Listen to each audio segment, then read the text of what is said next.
Welcome back. Continuing the news in this evening's edition of A Ray of Hope, people who hope to be sky high.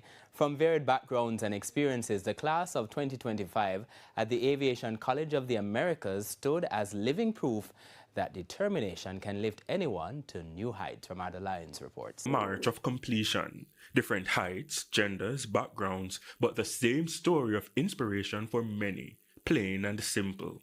This moment is what we call reaching cruise altitude. The graduation ceremony for the class of 2025, the Aviation College of the Americas. Lacey Ann Ellis, the product of a single-parent household. She's no sport fanatic, but she juggled university and work. So I had to send myself to college, working while going to school. That's not for the week, and it wasn't easy, but I pushed through with prayers from my mom, encouragement from both my mom, family, siblings, and friends. So now I've accomplished, graduated with honors, and looking forward to soar and get my license in the future. In 2023, the International Air Transport Association said only about 5% of the world's airline pilots are women. This is evident in the classroom. Being a female who is 4 feet 11 inches, it's way intimidating to be around a group of men that's towering over your head. But being that I grew up with two brothers, I have experience with handling or encountering or interacting with males. So being there now, being in a male-dominated field, they helped me and they pushed me to say, okay, you know, that don't feel intimidated, be not necessarily like us, but move along with us so that it's easier and be your authentic self. Now, another reality. Amilcar Beckford, a well-known Jamaican sports journalist and broadcaster, has gone from the airwaves to the air. Broadcaster now turned aviator.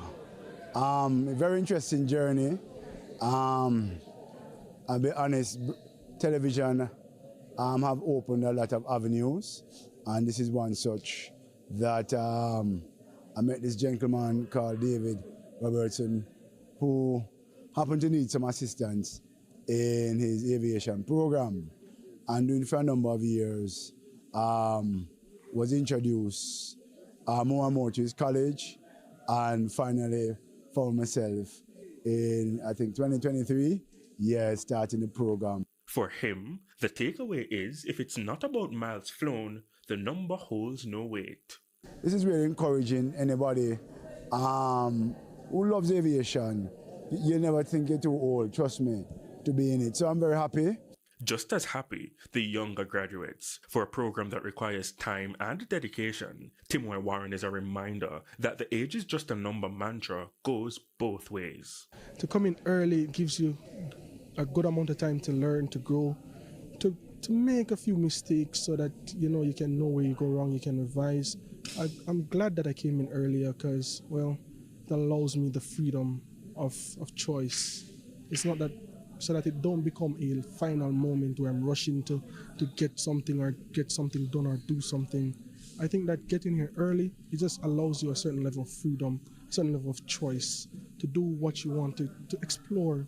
So that even if you go through and you say, okay, I no longer want to do this, you still have time to go and do something else. Graduations are marks of finality, but for this group, the journey has just begun. This class is made up of hard-working, very talented, well-rounded students who are willing to put in the work and the effort it needs to become great in life. We are all heavy with potential, and we are clear to fly wherever our dreams may take us.